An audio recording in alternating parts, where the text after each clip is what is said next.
নমস্কার।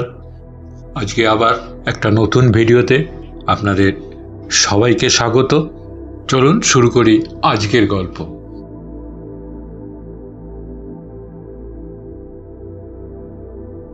একজন শিক্ষক একদিন তার ক্লাসে একটি কাঁচের জগ এবং 3টি প্যাকেট নিয়ে ঢুকলেন। প্যাকেটে কি ছিল দেখা যাচ্ছে না। শিক্ষক প্রথমে জগটি টেবিলের ওপর রেখে তাতে পাথরের টুকরো ভরা শুরু করলেন এবং জগটির গলা পর্যন্ত ভরে ফেললেন। তখন ছাত্রদের জিজ্ঞাসা করলেন, জগটা কি ভরে গেছে? সবাই একত্রে উত্তর দিল, হ্যাঁ স্যার, ভরে গেছে। তখন শিক্ষক বললেন, একটু অপেক্ষা করো। তিনি দ্বিতীয় প্যাকেটটি থেকে ছোট ছোট নুড়ি পাথর বের করলেন এবং সেই জগের মধ্যে ঢালতে শুরু করলেন এবং উপচে পড়া পর্যন্ত ভর্তিই থাকলেন। নুড়িগুলো বড় পাথরের ফাঁকা জায়গাগুলোতে গিয়ে জায়গা দখল করে নিল। তিনি বললেন, এখন বলো তো, জগটি পুরোটি ভরেছে? তখন ছাত্ররা বললেন, হ্যাঁ স্যার, এবার পুরোটি ভরেছে। শিক্ষক এবারও বললেন যে আরেকটু অপেক্ষা কর। তখন তিনি তার আরেকটি প্যাকেট থেকে বালি বের করে জগটিতে বালি ঢালতে শুরু করলেন। বালির ক্ষুদ্র অতি ক্ষুদ্র কণাগুলো জগে পাথর এবং নুড়ি পাথরের মধ্যে সামান্য ফাঁকাগুলো দখল করে নিয়ে জগটি সম্পূর্ণ ভরে ফেলল। এবার শিক্ষক নিজেই বললেন যে এবার জগটি সম্পূর্ণ ভরেছে। শিক্ষক বললেন, এই যে জগটি হচ্ছে আমাদের জীবনের মতন। এই বড় পাথরগুলো হচ্ছে আমাদের পরিবার, আর এই নুড়ি পাথরগুলো হচ্ছে আমাদের ক্যারিয়ার এবং অন্য গুরুত্বপূর্ণ কাজ, এবং শেষ ক্ষুদ্র বালিকণা হচ্ছে ইগো, রাগ, ঝগড়া, এর মতন ক্ষতিকর অপ্রয়োজনীয় জিনিস।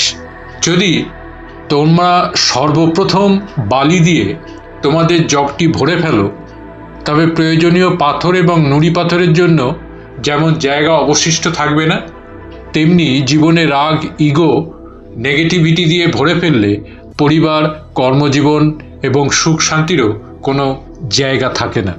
জীবনের প্রায়োরিটি লিস্ট সঠিকভাবে নির্বাচন করার মধ্যে জীবনের সুখ, শান্তি ও সফলতা নির্ভর করে।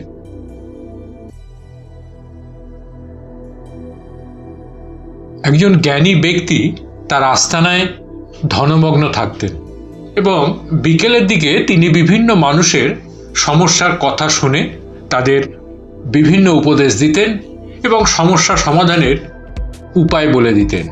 কিছু লোক সমাধান জানার পরও প্রায়ই একই সমস্যা নিয়ে তার কাছে বারংবার আসতে শুরু করলো, এসে কান্নাকাটি করত। একদিন জ্ঞানী ব্যক্তিটি তাদের একটি কৌতুক বললেন। উপস্থিত সবাই অট্টহাসিতে ফেটে পড়ল। কয়েক মিনিট পর আবার সেই একই কৌতুক বললেন। এবার অল্প কিছু লোক হাসল।